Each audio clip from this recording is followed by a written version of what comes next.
Hi, I'm Katie Parlow, and I'm giving a persuasive speech on how ADHD is overdiagnosed and how we should find other ways to treat it rather than using medicine. In today's society, for every problem, we find a diagnosis. No matter what the problem is, we always find some reason to explain it. For example, if your child starts coughing, many people rush to take their children to the hospital rather than just letting them wait it out. Similarly, when a child is overacting in class and being really hyper, teachers tend to call the parents and say that the child has ADHD, which is not necessarily always the case. In fact,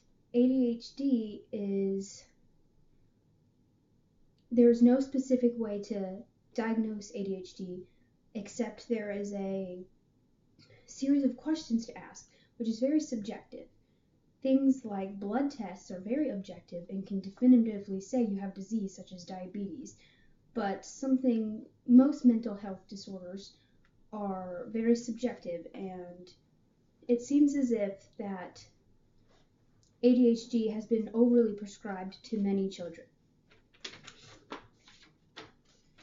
In fact, 1 in 5 high school boys has been diagnosed with ADHD, and 2/3 of those are on medication. The American Psychiatric Association has changed the definition, and it says that the hyperactivity impacts daily activities rather than impairing them. When the definition was impairment, psychologists and therapists didn't diagnose it as much, but now that the definition is way more broad, it is easier for them to fit children into this category. A woman by the name of Bronwyn Pruska took her son to the doctor after the teacher diagnosed him with ADHD because he couldn't sit still in class, and she put him on medicine. When he was on the medicine, he wasn't himself anymore. He behaved in class and he did what he was supposed to, but he wasn't himself. He didn't talk to his friends. He didn't do anything like he usually would. He was way too focused. So once he was older, the doctor decided to up the dosage since he was getting bigger, and the son decided to stop taking it, and his family didn't know about it until later. He decided to tell them that he stopped taking it, which means he didn't need it anymore because they didn't notice it. And that goes to show that children just grow up at different rates. So if a bunch of little boys are still growing up, but the other is a little hyperactive, that doesn't necessarily mean anything's wrong with him. Just like children don't lose their teeth at the same time as their friends, everybody's not going to grow up at the same pace.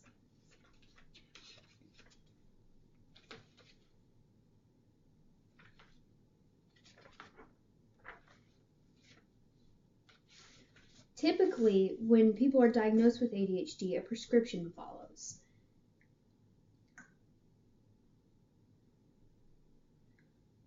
A doctor in McLean Hospital gave rats twice daily doses of Ritalin for the equivalent of 4 to 12 human years, and the drug made the rats act, they had more despair in stressful situations. It also showed that this is what happens with children, and children should not be taking prescription drugs unless it's absolutely necessary. So instead of making our children take medicine, what we should do is just send them outside for recess or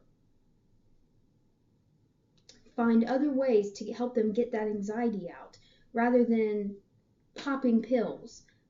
Small children do not need to have pills. And finally, ADHD is overdiagnosed, but most likely misdiagnosed. Since there is no specific test, it is very subjective, letting the interpretation be up to anyone. Whether there's a way in the future to definitively diagnose it, I don't know. but we need to stop making our children take drugs that are not necessary in their lifetime, or at least during their childhood, because there are some effects that it shows later where they just, back to the McLean Hospital study, the children did not develop the same when they were older. They acted more stressful in situations. So we do not need to be prescribing prescription drugs to children when they just need to exercise and get that energy out. Thank you.